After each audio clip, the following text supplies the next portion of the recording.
Content has been prepared and will be delivered by the representatives of the Cardiff Technology Center, City of Hamburg, City of Helsinki, and the City of Nantes. Please note that this webinar is recorded and will be published on mySMARTLife website and its YouTube channel. In order to prevent the unexpected perturbations, your microphones have been muted at the moment. But if you have any questions, please do not hesitate to text us using the chat box provided by the GoToMeeting software that we are using at the moment. Now I would like to introduce you to the Smart City Coordinator of the City of Nantes, Benoit Couvelier. Yes, hello everybody. Benoit Couvelier from the City of Nantes. Pleased to be with you on this webinar.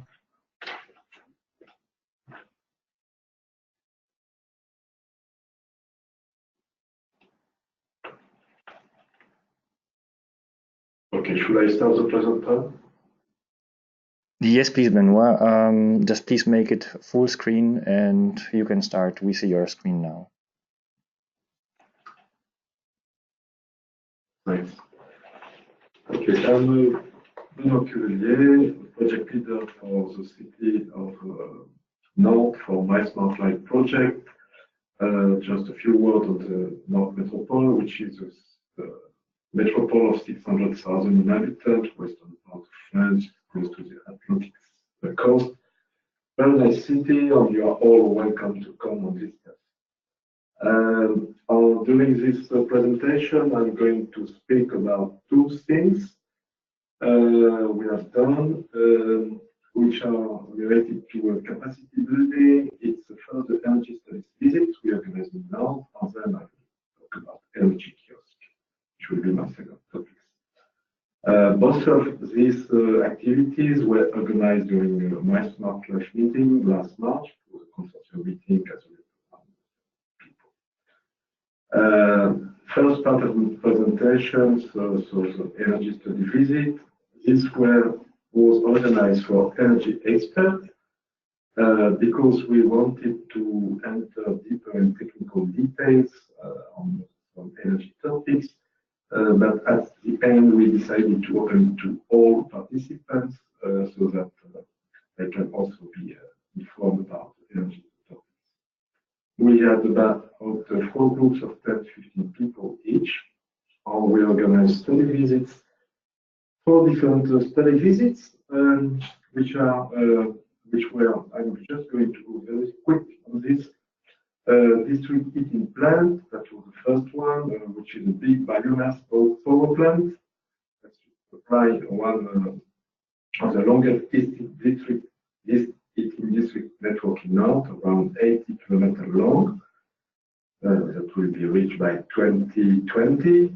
84% of the plant energy comes from renewable sources, either from wood, biomass, or from waste. And we have also gas boilers, which are used for backup or in case of emergency. We had also 2 visits which were interlinked. One was another biomass power plant, which is a smaller plant, 2.5 megawatts, so big, completed by 2 boiler gas. On this biomass power plant is used for heating the building of the neighborhoods. But the particularity of this is that it's built and run by an association which gathers public institutions, companies, universities, which are from the neighborhood.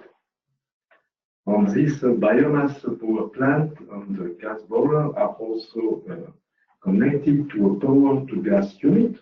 This one is more very innovative because it's used renewable electricity from 2 solar plants of 9 kilowatt peak, on another one of 225 kilowatt peak, on the wind turbine of 20 kilowatt peak, to produce methane for mobility or for the gas boiler of the power plant.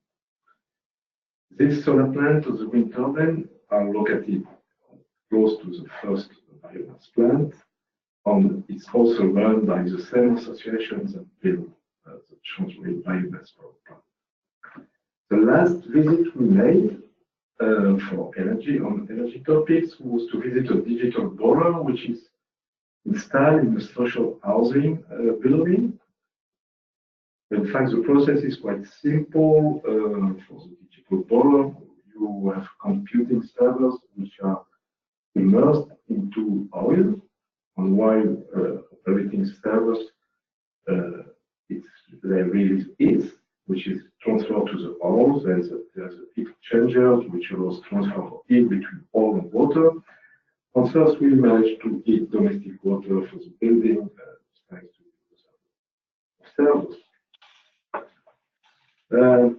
Let's say that these were very practical visits with people from the field, presenting the subjects are working on every day, they know perfectly. So the people who attend the visit will really enjoy explanation from these experts and have many opportunities to ask them questions. You might have seemed a bit technical at the beginning, but in fact they managed to make it very easy for all kinds of level of understanding. They managed to make it very simple and accessible to all. And so all the participants have managed to see from their own eyes these projects, how they work, difficulties, and also the potential of them. And it was a very concrete experience. It shows direct achievement of an energy project in Nantes. So this was a study visits, which was one tool for capacity building use, and the other one was the energy kiosk that you can see on the diagram. This is, as you can see on the photos of the posters. We have to all participants interested in presenting the action with key information about the best practice of each cities. These posters were on the table, and the person in charge of the project stay around the table to be available to discuss with whoever was interested in the subject. On the subject, as you can imagine, was on energy. We have different level of approach of energy project. We have classical renewable, district heating, boiler, retrofitting, climate projects, but we also have one side on mobility connected to energy, like mobility, electric buses. And we have also a specific angle with digital, for example, decision aiding tools for district heating, how to optimize them through data, solar canister, energy data lab, and so on. In total, we have around 20 energy kiosks.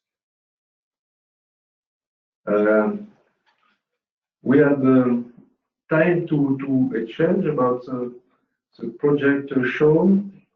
Either it was already presented in some presentation before, so it was possibility for people to ask more detailed questions. Sometimes it was new topics, and the interest was that people could really focus on the topics they wanted to have, and to have a direct conversation or discussion with the people in charge of the project.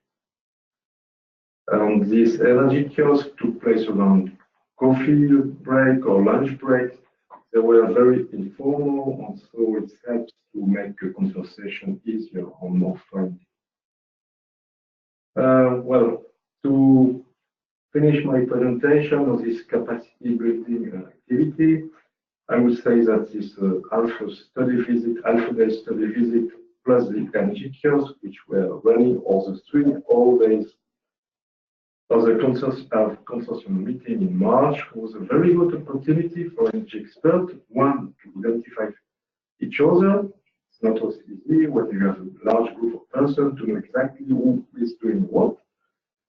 Second, to engage in discussions between experts and then to deepen some energy topics in an intensive but friendly way. So I present you one brick of the whole process of urban coaching on the capacity building, developing mySMARTLife project. It was a great experience for us in Nantes. in Nantes to organize this. And it was also great to see that participants enjoy this capacity building opportunity. This is all on my side. And if there is any question, I think I will reply to them after the other presentation. Thank you very much, Benoit. It's been indeed an interesting insight to what's being done on the ground, actually, in the city.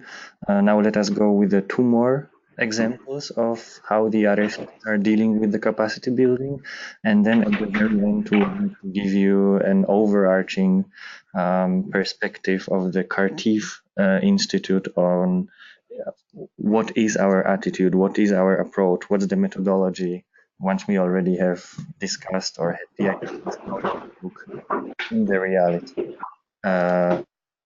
in the field. So now I would like to hand over to the representative of the city of Hamburg, Mr. Thomas Jakob.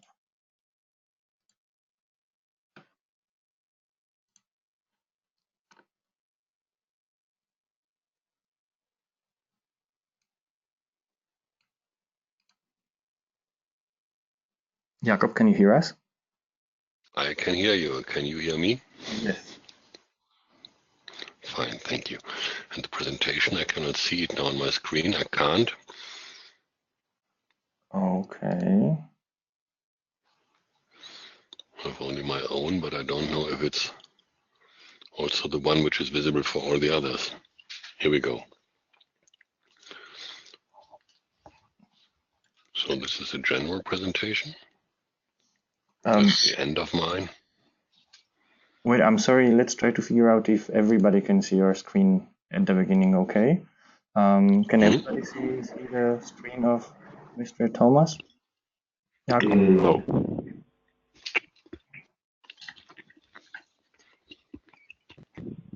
Okay, we will wait a second.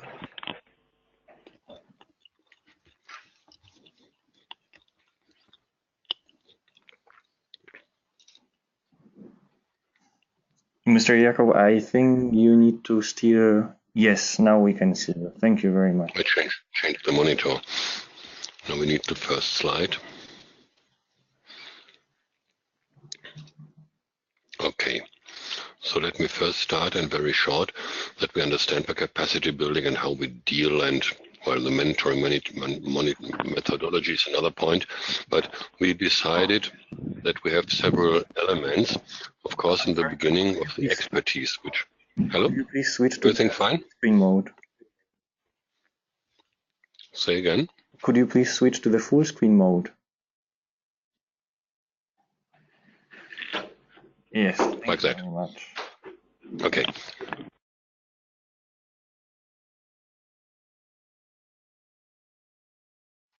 On the one hand, we decided that we have a lot of technical expertise, which is part of the, well, experience building of the capacity building. So everybody will know after a couple of years about the project what is smart technology, what is possible with the grids and the energy and IT solutions and mobility solutions, all the technical knowledge which can be regarded as part of a smart city knowledge. That's one very important part of the story, but we also have an element which is called governance, and this is always miraculous. So everybody says, yes, something to do with governance and something with administration, how to deal with that, but it was never part of the story where we analyzed and tried to implement in the framework of the project of mySMARTLife some capacity building. How can we raise the capacity of our institutions being part in mySMARTLife, not only to learn about the abilities of sensors or mobility solutions, technical issues you can also learn in a book, but how can we implement something besides this installations in the streets? And this was something very part of long discussions. And so first we decided to define it, was one of the well shortened definition. Governance means for us structures, process, and administration in order to achieve a political target. Can be everything, but in this part, we're at this political target. We want to be a smart city or a smarter city, whatever it means in detail. But the governance element in this means how can we change structures? How can we implement processes in the administration to change things. It's easy for us to buy some light posts which have some sensors, but what does it mean for our administration, for our city governance? This was one of our elements we want, and there in this field we wanted to, well, raise capacities. And this was very hard, harder I can tell you than to buy something for us. For us it was then the next step to enable the administrative units, whoever it is it the ministry, is it the mayor himself, is it a borough in Hamburg-Bydgoszcz, or is it the Ministry of Transportation or whatever, enable them to learn from mySMARTLife how can we optimize our processes into the direction of smart cities.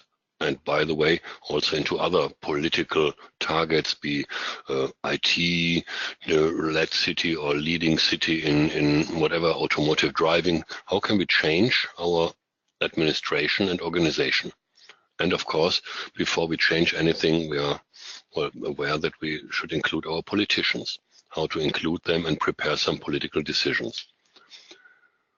So, fortunately, or not by incident, but we've chosen the smart city topic for a good reason, to be part of this governance changing capacity building process, because smart cities is a mixture, when we just went 2 steps back, and we all know there's a mixture of elements which are normally allocated in several departments with several responsibilities. This is just an example, a short example, but it shows quite good that we have this 3 topics like energy, data, urban mobility, which are part of mySMARTLife, which are normally allocated in other departments.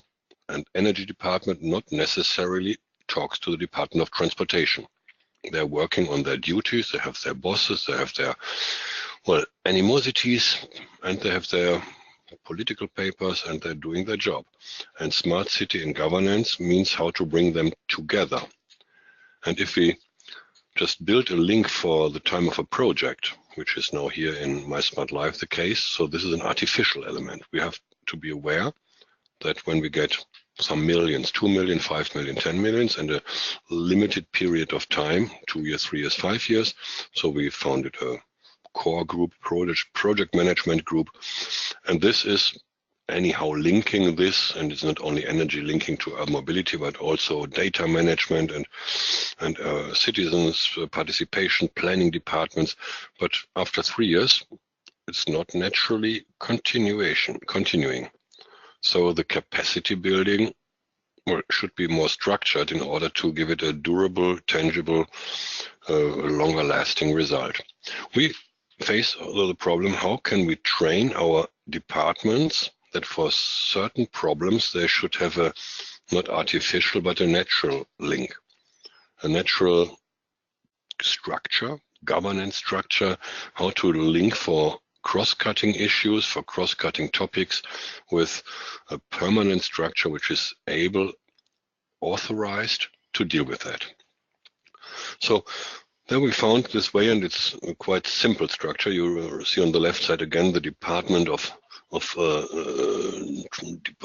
Energy and Data and Transportation, and we used, just by incident, but also we used our office in the Senate Chancellery, which is a mayor's office, which is a very prominent position. So we are directly in the political center, and we linked with our part, not the technical issues. And you all know that in Hamburg-Bydgoszcz, for mySMARTLife, all these technological issues were steered directly were directly steered by the colleagues in the Bydgoszcz office. But how to install a structure for the time after mySMARTLife, which is able to work cross-cutting. So we decided that we used our mayor's office with an element which is nothing to do with technology. This is part of any other substructures. And we are in the part of mySMARTLife, and then we started a second and a third and a fourth and a fifth and a sixth project. Actually, we are running 10 horizon projects, which are all interdisciplinary. Sometimes with energy department, data unit, sometimes with urban planning department, with the waste management, with several units. And always we had this orange block in the center where we are overarching, and coordinating is the wrong word, because we are not giving the battle rhythm, But we are the ones who say, if it's for the whole city important, then we should build this frame, this umbrella. And coming from this umbrella, we succeeded in starting a number of interdisciplinary actions. Now, actually, I mentioned there are now 10 horizon projects running, sometimes from climate efficiency, climate effects to the climate change to heritage parts of our UNESCO heritage in the city, which is Ministry of Culture and the Port Authority where our heritage is allocated, and the Climate Office. So each of them has nothing to do naturally with the other partners, but facing this cross-cutting topic, they have to work together. And so we invited them and we installed this cell of now about 8 people working there on these cross-cutting issues. And we are quite sure that we had to overcome some obstacles. Never done before effect is always nasty. When we came to offices in the Ministry of Culture or the Port Authority, said, why should we now participate in this kind of cross-cutting issues? We have our normal ways of governance, which are slow, which are not really efficient, but they are established already. And to find something new, to realize and practice something new was always an issue of hard convincing people. A permanent justification, why should we do this now after we have broken the ice, maybe after half a year of a project? Everybody was happy with that. But we had to have this case-by-case decisions. Why should we have this cross-cutting, overarching structure in mySMARTLife? It was harder in the beginning. In another, waste collection and social work was also hard, but for the last 2-3 projects, everybody remembered a little bit. There's another cross-cutting project group working on mySMARTLife, so we can do it easier also with this culture and heritage and climate issues. So projects were quite preferred method. It's a beginning and an end. It's not to change the structure, the governmental structure forever, but this group of project managers in the city center now is more or less established, even if the activities have a beginning and an end which is defined. One of the largest obstacles we see now is the recruiting and brain drain. So if we have a 3 years or 4 years project and we recruit a project manager which is paid by a project for 3 years, after 2.5 years this project manager will have to look where he can survive physically. And we'll have to look for a new job, and we have to organize the next project where he can bring its own organizational abilities, also the moderating abilities, the capacity, which is already there now after 2 and 3 or 4 years, to stay in this process of cross-cutting issues. So this is our largest problem. The effects, which were quite positive for us, were now visible, that we can see that we demonstrated with mySMARTLife in the beginning, and now better and better and better, that we are able to work, and we have work experience and capacity now to work in cross-cutting structures and more efficient. Also, the stakeholders, the ones necessary to be involved in such a cross-cutting project. So they know that there's not only their business tackled, but there are also other businesses where they have to find a new cooperation way in the city. And we see, and then we come to the last, one of the most often used buzzwords of the smart city. So what is a smart city for us? Coming back to the beginning of mySMARTLife, which is an intelligent city, which is an administration which is able to learn and to optimize its own structures in a permanent process. So we are quite happy that we see that due to all obstacles, we installed more and more projects, not only by Horizon funded, also by our own budget funded, and we have got also requests just to help there in some normal short-term problems, just to manage and moderate this cross-cutting issues for half-year issues, and also for longer and bigger parts like ICT World Congress in 2.5 years in Hamburg, where we also part in this. So wherever cross-cutting issues comes, now we are seeing that it worked already, what we started with mySMARTLife, with this capacity building, how to deal with administration changes. What we still have to do is just to evaluate this together with our partner Hafen City University, and what exactly is necessary in political decisions. The moment now, as we are in the status after 2.5-3 years of mySMARTLife, that we have already done, and the existing work is already on the way, but we did not really evaluate how much, how many, what were the effects, what is transferable to other issues. We just know it, we are living it, and this will be our part for the next half year, for the next year of 2019. And that's it from my part. Thank you very much. I really appreciate that insight from the city of Hamburg. And now let us hand over to Helsinki and Ms. Maria Vuorinen. Let's see if we can see your screen. Should be possible soon.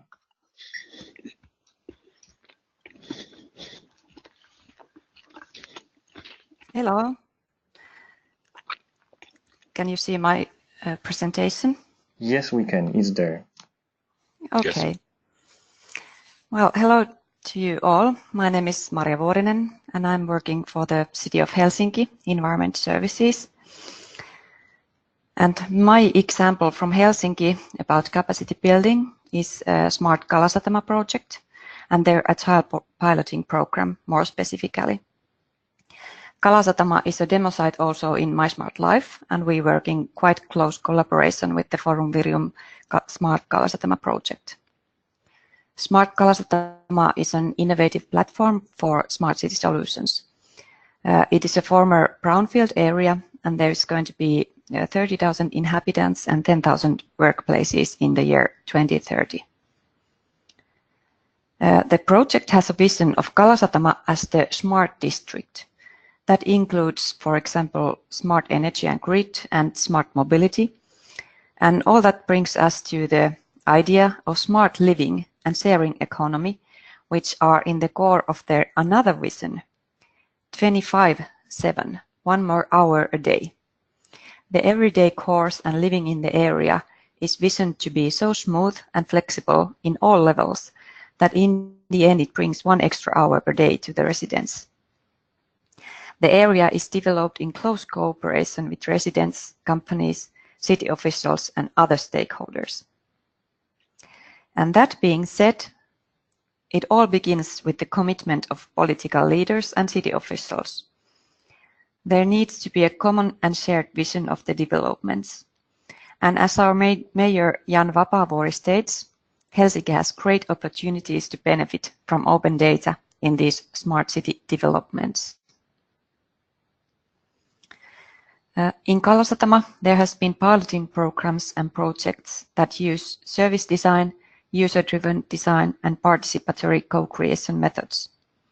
In this slide, there are some figures of how much there has been engagement activities of different stakeholders. In all of these activities, the key is the public-private people partnership. As said, the project has been involving different stakeholders, and the whole district is seen as an urban laboratory for piloting. There has been projects in local school, health and well-being center, as well as in event center and residential buildings, and in the nearby zoo.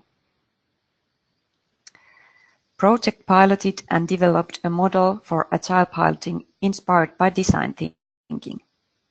The model offers tools to innovate, co-create, and experiment new services and products together with the different stakeholders. 1/3 of the residents in Kalasatama, that is more than 1,000 people, have participated in the pilots and different activities provided by the project. Learning by doing is in the heart of the process, and testing prototypes in real-life environments. This method has been taken into use in many other cities in Finland and abroad also. Learnings from the agile piloting are, for example, that you can gain an understanding of the types of services that excite residents the most. The agile pilots also show the challenges of spreading new smart solutions and help to open up the understanding of the systemic limitations and possibilities of smart city developments. Smart Kalasatama has a new co-creation space called Urban Lab in the new shopping center called Ready. The event space is used a lot for mySMARTLife activities also. There is a showroom for smart and sustainable solutions, and at the moment mySMARTLife is presenting mobility actions, especially our robot bus there. Smart Kalasatama is using online digital participation tool called City Planner Online. It is based on the data of Helsinki's 3D city model. There is a link in the slide. Feel free to go and look at the developments in Kalasatama further. From Smart Kalasatama web pages, you can also download a leaflet called Cookbook, Recipes for Agile Pilots, and learn more about their experiments. Thank you. That was all from my side. I'll be happy to answer your questions later on. Thank you very much, Maria. We'll come back to questions and discussions very soon. Now let us hear more about the broad concept of capacity building from the representative of Cardiff Technology Institute of Technology, Marian Gallego.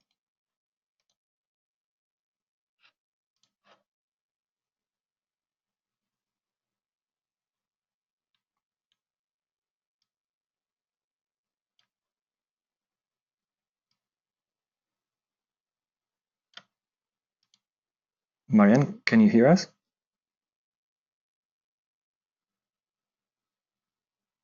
I think you are muted. Yes, now. What about now? Can you hear me now? Yes, thank you very much. Okay, thank you. Okay, good afternoon, everyone. I am Marian Gallego from Cardiff Technology Center. I am in the coordination team of mySMARTLife project and also acting as coach for mobility within the capacity building task. In my presentation, I will make an introduction to the subject topic of this webinar. First, we'll find a definition for capacity building based on what is generally understood in similar contexts. From that, we'll see how we deal with it in mySMARTLife. Then we'll go in some detail into the coaching and mentoring methodology that has been defined and is being implemented in mySMARTLife project. So let's start with a general concept or definition of what can be generally understood by capacity building. This is based on other definitions and could be applicable to organizations, either public or private, and to any business in general. It has to do with development of or increasing knowledge, output rate, management, skills, and other capabilities of an organization through the acquisition, incentives, technology, and/or training. So our definition could be more or less the one you can see on the slide. That is, the process by which people and organizations obtain, improve, and retain the skills, knowledge, tools, equipment, and other resources needed to do their jobs competently or to a greater capacity. This is larger scale, larger audience, larger impact. In mySMARTLife project, we have developed this concept further, and we have adapted it to the smart cities context. Our partner, Technalia, has developed an open innovative methodology to ease implementation of capacity building within mySMARTLife project. So how are we implementing this? Through a selection of interventions and technical projects, mySMARTLife cities have the chance to exchange and transfer best practices, related business models, and technical solutions. This is also connected with a self-analysis that is necessarily done by them during the evaluation and selection of interventions and projects of interest. During this process, cities select those interventions and projects that are more suitable for replication out of their experience in their deployment. This exchange is then implemented in real terms by means of a set of specific workshops called study visits, where city representatives physically meet and discuss over the different technical projects. These workshops are typically addressed to the cities participating in the project, both lighthouse and followers, and open also to technical partners. Additionally, we open them to other lighthouse projects from the Smart Cities and Communities call in Horizon 2020 program, and of course, to our cities network representatives. Now, let's go deeper into the coaching and mentoring methodology. There are two main parts, the coaching activity and the mentoring one. The coaching activity comprises, first, a selection of projects that should fall under one of four categories previously agreed and accepted by all participating cities. These categories are efficient buildings, city infrastructure, mobility, and non-technical actions. The selected projects should serve as a common area of interest for a possible replication. A group of 4 coaches, 1 per category, assist cities with the evaluation and final selection of these projects. A more conventional approach would have been just to select general topics of interest, like energy, mobility. But we regard this alternative as more effective because we are setting the focus on projects rather than on topics. So we are getting to the technical level more than the strategic one, as it would have been the case if we discuss on topics.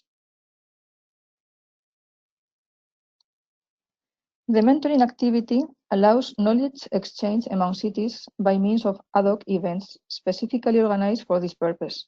We call them study visits. These meetings should favor discussion and getting into the technical details of the projects. To ensure fruitful discussion, prior preparation work is key. On the one hand, we need to ensure the right projects have been selected, and this should be the result of the coaching activity. So all projects selected must be potentially replicable. Additionally, we need to mobilize technical people rather than project managers or politicians. Technicians can discuss more effectively about the barriers, be them legal, economic, technical, etc., and the actual possibilities of replication. Now let's take a closer look at the agreed categories for the selection of projects. The first one is efficient buildings. This comprises projects with a focus on achieving really efficient buildings in energy terms. New and refurbished buildings can be considered, and the topics can be related to integration of renewable energy sources, refurbishment, use of energy storage, domotics, smart controls. Then, city infrastructure. These are projects related to the development of a more efficient infrastructure in energy terms. Topics within this area can be smart grids, district heating, public lighting, urban renewable energy sources, thermal and electric storage.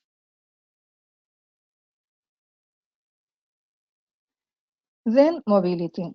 Probably transportation is the sector with highest emissions in our cities. Projects and interventions that have been able to contribute to their reduction can be considered here. Among others, we have deployment of private and public electric vehicle fleets, charging stations, management of urban freights, etc. And finally, non-technical actions. Within this area, projects related to the development and deployment of services related to ICT infrastructure can be included. Also, projects fostering citizen engagement and participation. Topics can be related to urban planning, citizen engagement, smart services, social innovation. The evaluation of projects that are selected within the coaching activity is done based on 3 criteria.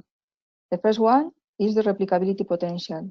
The idea is to measure the feasibility of replication of the project in other cities or in the same city. Second, the innovation level. Here, we want to evaluate if the project provides a new solution to a problem. It can be different in technical terms or because of a new business model approach, for instance. And finally, efficiency. This is in terms of cost by the energy savings that generates. A specific calculation is not needed, just an evaluation. In the case of non-technical actions, this point is evaluated in terms of efficiency in providing a solution to the problem. For instance, in case of citizen engagement, the number of people that participate should be taken into account. So far, a first study visit has been held in Nantes, dealing with energy-related projects, but more are planned in the forthcoming months. The next one would be held in Rijeka, Croatia, dealing with ICT. Then we would have the following one in Bydgoszcz, Poland, dedicated to the smart lighting topic. Then Helsinki with non-technical interventions, and finally Hamburg, dedicated to the mobility topic. And this is the end of my presentation. I hope you enjoyed it. Thank you for your attention, and I'm ready for your questions in a few seconds. Thank you very much, Marian. And yes, now we would like to actually move towards the second part and actually the last part of our webinar, which would be questions and a discussion if there are any questions. So yeah, let's start. Are there any questions from the list?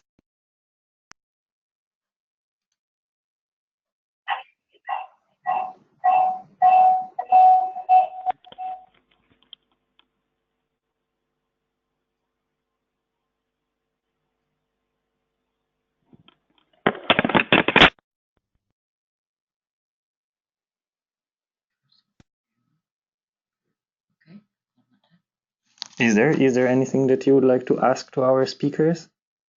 Because if not, we would be also happy to receive your questions regarding the technicalities per email addresses, and if anything comes to your mind, we would do our best to answer your questions in a more exhausting way, yeah, per emails if there is such a need.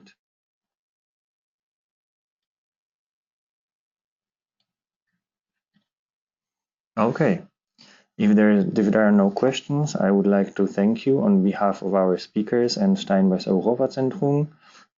Capacity building is indeed a big thing and a topic that we need to focus on while extending knowledge and willing to build the capacities to transform the cities in a sustainable way in the direction of smart cities.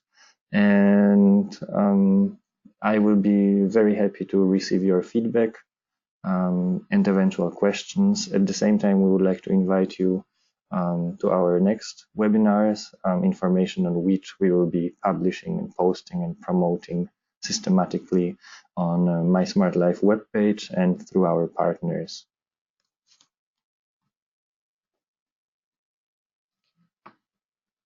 Thank you very much, and don't hesitate to contact us at any time. Thank you very much. Thank you from Hamburg. Bye. Bye-bye. Bye-bye.